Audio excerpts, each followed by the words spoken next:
តោះបងប្អូនទៅធ្វើក្របទទឹមដាក់បង្អែមចំហួយទឹកយើងញ៉ាំទាំងអស់គ្នាចាจะមានរសជាតិស្រួយខាងក្នុងហើយស្វិតទន់ខាងក្រៅចាឆ្ងាញ់មែនតែនហើយគឺវិធីធ្វើហ្នឹងមិនសាំញ៉ាំអីច្រើនទេវាគ្រាន់រៀងយូរបន្តិចបងប្អូននេះកប៉ិចកប៉ុកបើគ្រឿងផ្សំគឺតិចណាស់ចានេះគឺមើមថ្លុងខ្ញុំដាក់មកកំប៉ុងបើបងប្អូនចង់ប្រើស្រស់ក៏បានដែរអត់អីទេហើយយើងយកវាមកហាន់ជាដុំតូចតូចចឹងណាតែកុំយកវាទៅកិនណាបងប្អូនព្រោះអីវាអាចនឹងខូចរូបរាងរបស់វាចានេះនឹងខ្ញុំហាន់តាមទំហំដែលខ្ញុំចង់បានចឹងទៅ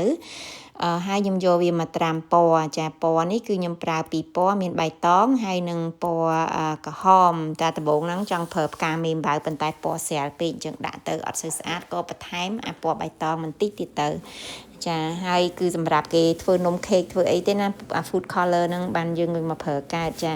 ហើយពេលហ្នឹងយើងគឺលាងសម្អាតវា4-10ទឹកឲ្យវាឡើងទឹកថ្លាមែនតើនៅចាំយើងយកមកដាក់ក្នុងថង់មួយគ្រាន់តែលើកឲ្យស្រស់ទឹកហើយមកយើងយកមកដាក់ក្នុងថង់មួយហ្នឹងហើយខ្ញុំចាក់ម្សៅឆាចូលនេះគឺធ្វើវិធីនេះងាយហើយអត់ប្រឡាក់អត់ messy យើងមិនបាច់ពិបាកសម្អាតតាមក្រោយច្រើនទេបងប្អូនយកមកអញ្ចឹងហើយខ្ញុំរៀងចងវត្តតិចដើម្បីយើងក្លុកអាម្សៅហ្នឹងឲ្យវាខាំជាប់ជាមួយនឹងគ្រាប់មើមថ្លុងហ្នឹងណាហើយបើណានៅជាប់ចង់និយាយថាបើសិនជាយើងដាក់ម្សៅតិចពេកហ្នឹងវាអត់សូវជាប់ជាមួយគ្រាប់ហ្នឹងទេអញ្ចឹងយើងប្រើម្សៅរៀងច្រើនតិចដើម្បីដាក់ទៅឲ្យវាប៉ះជាមួយនឹងគ្រាប់ហ្នឹងគ្រប់ទាំងអស់អញ្ចឹងតែម្ដងយើងមិនបាច់បាក់ថែមទេចាហើយយើងក្លុកទៅក្នុងស្បោងហ្នឹងឯងបងប្អូនអត់ពិបាកខិចអីសម្អាតតាមក្រោយច្រើនទេហើយដល់ពេលយើងដាក់អញ្ចឹងមួយទៅខ្ញុំយកកញ្ឆែងមួយយកមកចាក់ដូចថាហែងវាចោលអាម្សៅណាដែលវាអត់ជាប់មួយនេះហ្នឹងឲ្យវានៅខាងក្រោមចោលទៅយើងមិនបាច់ចាក់ទៅក្នុងឆ្នាំងយើងឲ្យជាប់ស្អិតពិបាកយើងកូរ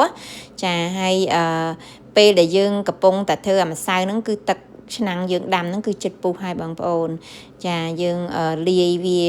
ឲ្យសប់អញ្ចឹងនេះម្សៅហើយនឹងអាមើមថ្លុងហ្នឹងគឺសំខាន់ណាចំណុចកន្លែងហ្នឹងអ្នកខ្លះគឺថាលាងសម្ដិលអាហ្នឹងតតែស្ងួតអស់ទឹកគឺអត់ត្រូវទេកាលណាស្ងួតអស់ទឹកណាយើងយកមកដាក់មួយម្សៅហ្នឹងគឺអត់ជាប់ខាំជាប់គ្នាជាមួយនឹងមើមថ្លុងហ្នឹងទេដូច្នេះយើងត្រូវយកសើមចាលើកតែពីទឹកមកសម្រក់ប្រហែល1នាទីអីចឹងហើយយើងយកមកភ្លាមចាក់យកតែម្ដងចាដើម្បីក្លុកម្សៅទៅឲ្យវាខាំជាប់គ្នាល្អហ្នឹងហើយវាអត់នៅផ្សេងពីគ្នាឥឡូវទឹកយើងពុះហើយចាឃើញនេះនៅម្សៅខាងក្រោមច្រើនអញ្ចឹងយើងអត់យកទេម្សៅហ្នឹងយើងចោលហើយយើងយកតែមកគ្រាប់មើមថ្លុងដែលយើង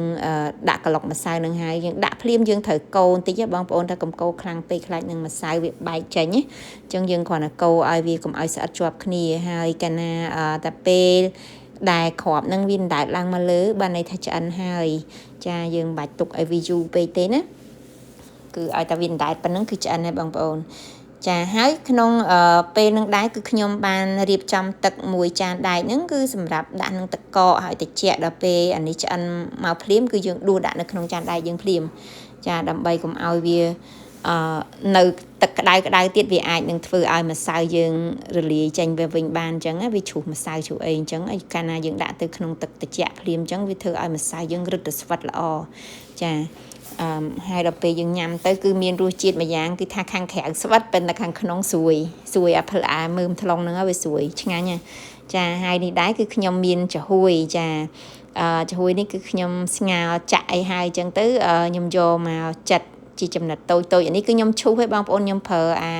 ប្រដាប់ចិត្តសបកយើងខ្ញុំយកវាមកកោសវាដូចយើងឈូសល្ហុងអញ្ចឹងណាអញ្ចឹងទៅវាបែនតែសៃល្អិតខ្លះអញ្ចឹងហើយខ្ញុំក៏ហាន់ជាប្រទះធំខ្លះដែរក៏លាយគ្នា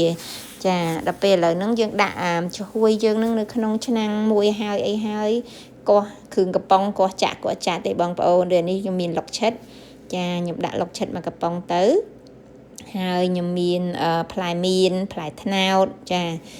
សិតតែជារបស់កំប៉ុងទេព្រោះអីនៅខាងយើងនេះអត់មានរបស់ស្រស់ទេអស់ហ្នឹងបើខែក្តៅយើងអាចមានផ្លែឈើស្រស់ដាក់បានខ្លះតែខែលើខែតិចអត់មានទេនេះដូចមានកំប៉ុងអីចឹងយើងកោះចាក់ទៅចាបើបងប្អូនអត់ចង់យកទឹកផ្លែឈើហ្នឹងក៏បានដែរបងប្អូនអាចសម្រិតទឹកចោលប៉ុន្តែបើខ្ញុំយកទាំងអស់តែម្ដងព្រោះអីទឹកផ្លែឈើហ្នឹងក៏ឈ្ងុយដែរអត់អីទេហើយនេះដូចជាលុកឈិតអីចឹងខ្ញុំដាក់យកទាំងអស់ចឹងទៅចារួចហើយ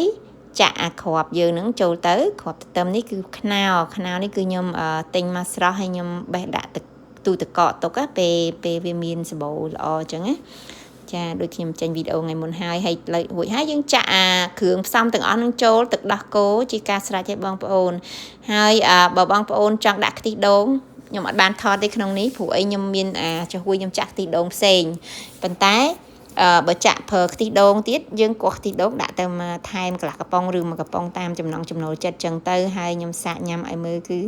ឆ្ងាញ់បងប្អូនរសជាតិផ្អែមល្មមមិនបាច់ចាំថែមស្ករអីទេចាអរគុណនឹងជួបគ្នានៅវីដេអូក្រោយៗទៀតជម្រាបលា